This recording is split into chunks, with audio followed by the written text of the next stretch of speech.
الحرب اللي تحديتوها وكملتوا. هون كان التحدي الأكبر بالنسبة لنا كلنا. لما كتار ببداية الأزمة ما ميزوا بين الانتماء الوطني والانتماء السياسي، وخسروا الاثنين.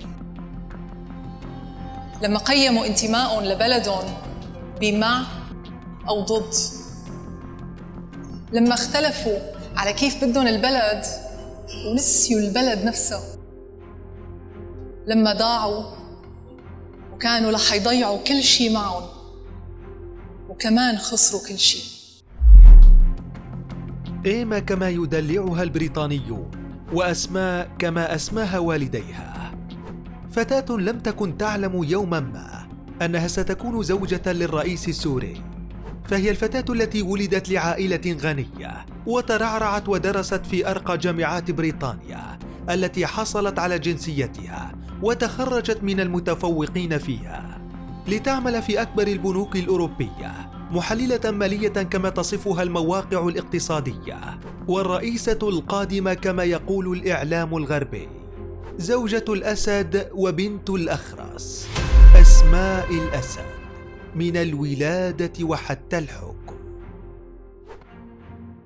في 11 من أغسطس عام 1975 وبأحد ليالي العاصمة البريطانية لندن الهادئة، ولدت أسماء الأخرس لعائلة ميسورة الحال. والدها رجل الأعمال الحمصي والطبيب فواز الأخرس، والدتها هي سحر العطري التي شاركت زوجها الهجرة والنجاح. حياة طبيعية كان لابد أن تعيشها أسماء في بلد أجنبي. ترعرعت في أحد أشهر العواصم الأوروبية ودرست في مدارسها لتنجح في النهاية بالتحدث ب3 لغات غير اللغة العربية، وهم الإنجليزية والفرنسية والإسبانية. وبينما كانت تدرس باتجاه، عملت إيما كما أطلق عليها أصدقاؤها البريطانيون باتجاه آخر. فبعد سنوات من الدراسة تخرجت بشهادة البكالوريوس في علوم الكمبيوتر من كلية الملك بلندن التابعة لجامعة لندن الشهيرة عام 1996، اختصاص لم يعجب أسماء على ما يبدو، فانتقلت إلى نيويورك لتخضع للتدريب على العمل المصرفي.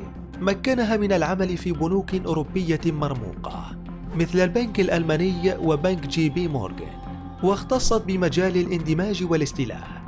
ذكاء ونجاح سبقه قبل ذلك بسنوات، حب من شخصية قد تغير مصير أسماء للأبد، لتكون هي الذكية وحبيبة ابن الرئيس.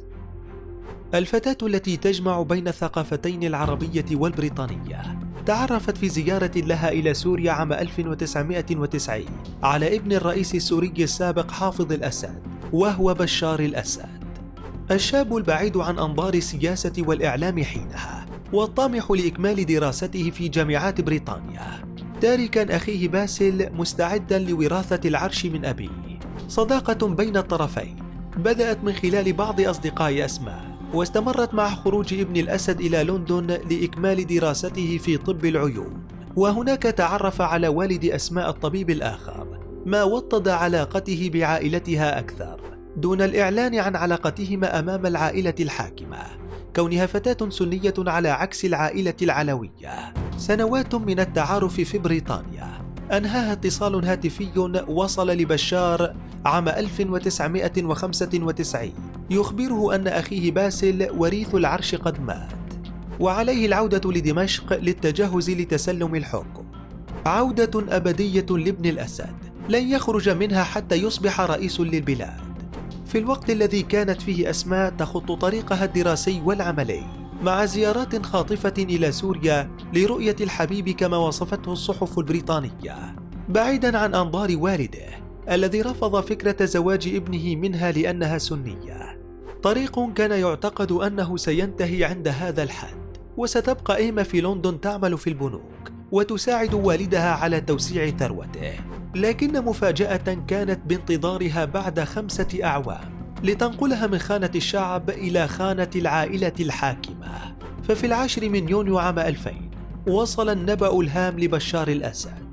ليخبره أن والده قد مات وعليه تولي الحكم الآن. ورغم عدم بلوغه للسن المطلوب للترشح للرئاسة، عدل الدستور السوري ليكون هو الرئيس. وبينما كان بشار يعتلي سدة الحكم في سوريا، كانت أسماء قد وصلت لسوريا لتلقي النظرة الأخيرة كونها من الشعب ليس أكثر، قبل أن تتحول من فتاة لندن إلى سيدة القصر الجمهوري. في 18 من ديسمبر من ذات العام تم الزواج بين أسماء ورئيس الجمهورية الجديد، زواج لم تقبل به العائلة الحاكمة لكنه تم، ووصلت بنت الأخرس للقصر مع وجود أنيسة زوجة حافظ فيه، وهي الأخرى التي وصلت للقصر عبر زوجها، وتمكنت مع عائلتها من التغلغل في مفاصل الدولة، وهي ذاتها التي منعت أسماء من السير بذات الخط في البداية.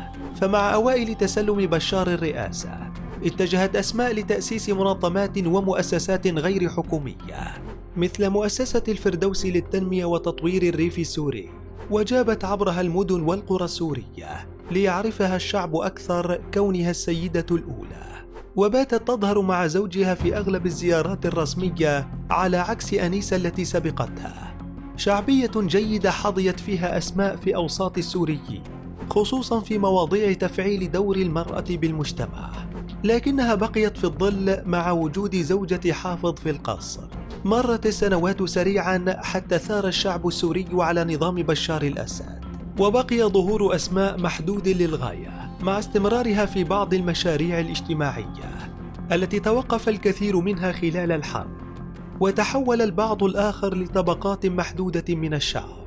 سنوات من العيش في الظل أنهتها وفاة أنيسة عام 2016، لتخرج أسماء للعلن معلنة عن ظهور اسم عائلة جديدة في دائرة الحكم، هم آل الأخرس وآل الدباغ. تحولت أسماء إلى ركن أساسي في القصر، وزاد تأثيرها في قرارات زوجها بقوة، ووسعت من الترويج لنفسها عبر الأعمال الإنسانية، خصوصا تلك المتعلقة بالأطفال والمرأة وجنود النظام السوري المصابين منهم. مع الأيام توسع نفوذ إيما لتتدخل أكثر في أعمال الأسد الابن وتحرك موظفين داخل القصر الرئاسي. حينها كانت أسماء تعمل على لفت أنظار الإعلام لها أكثر، وجاءتها الفرصة المناسبة في أغسطس من عام 2018 عندما أعلن عن إصابتها بسرطان الثدي، لتتجه أضواء الإعلام إليها ويزداد الحديث عنها أكثر وأكثر عدة أشهر، ومن ثم أعلن عن شفائها من المرض. وحينها دخلت في معركة مفتوحة مع آل مخلوف، وعلى رأسهم رامي ابن خال بشار الأسد وحوت الاقتصاد السوري منذ سنوات، الذي صعد مع أبيه بفضل عمته أنيسة مخلوف. حصار فرض على مخلوف طالبه النظام السوري فيه بمليارات الليرات، كانت عبارة عن ضرائب وأموال مستحقة للدولة لم يكن يدفعها رامي كونه من داخل دائرة الحكم. وصعد في ذات الوقت نجم آل الدباغ أقرباء أسماء الأخرس، وتمكنت أسماء في ذات الوقت من الاستحواذ على عدد من مؤسسات رامي الخيرية عبر لجنة مكافحة غسيل الأموال التي أسستها هي ووضع بشار على رأسها، مع استمرار ظهورها الإعلامي المتكرر لتسوق لنفسها أكثر اقتصاديا وسياسيا، خصوصا مع إطلاق عدة مشاريع مع أقاربها، كان أبرزها شركة إيماتيل التي حملت اسمها الذي لقبها فيه البريطانيون. توسع سريع لنفوذ أسماء في سوريا، وكله بدعم قوي من عائلة الأسد الحاكمة، حتى ظهرت صورها بجانب صور زوجها في مقرات حكومية، في دليل واضح لدورها الواسع في السياسة العامة للنظام الحاكم. صعود كبير لأسماء رسم الكثير من إشارات الاستفهام حول دورها في السلطة، خصوصا مع نجاحها بكسر إمبراطورية مخلوف الاقتصادية. لكن شيئا غريب حدث في أكتوبر من عام 2020، حيث ظهرت صورة كبيرة لأسماء الأسد في الاجتماع السنوي الأول لمؤسسة العرين الإنسانية، والذي أقيم بملعب باب عمرو بمدينة حمص، الأمر الذي وجد فيه الكثيرون رسالة من أسماء إلى الحاضنة الشعبية للنظام لجمع أكبر حشد حولها. مع ذلك الظهور الملفت خرج تسريب للعلن يقول أن أسماء قد تكون بديلا لزوجها في الرئاسة، خصوصا أنها باتت تحظى بحاضنة شعبية في أوساط الموالين للنظام السوري، لكن الضربة الأولى أتت لأسماء في أواخر عام 2020 بفرض الولايات المتحدة الأمريكية عقوبات عليها هي الأولى من نوعها لتكون رسميا ضمن مقصلة العقوبات على النظام السوري. ذلك كله لا ينفي توسع إمبراطورية أسماء داخل سوريا، فوفق مراقبون تسيطر أسماء اليوم عبر أذرعها الاقتصادية الذين يأتي على رأسهم أبو علي خضرة على 70% من الاقتصاد السوري، كما أن أهدافها الحقيقية تكمن في إيصال ابنها الأكبر حافظ للحكم لتكون هي الحاكمة الفعلية في البلاد، وتتحول من بنت الدكتور في لندن إلى حاكمة الأرض في دمشق.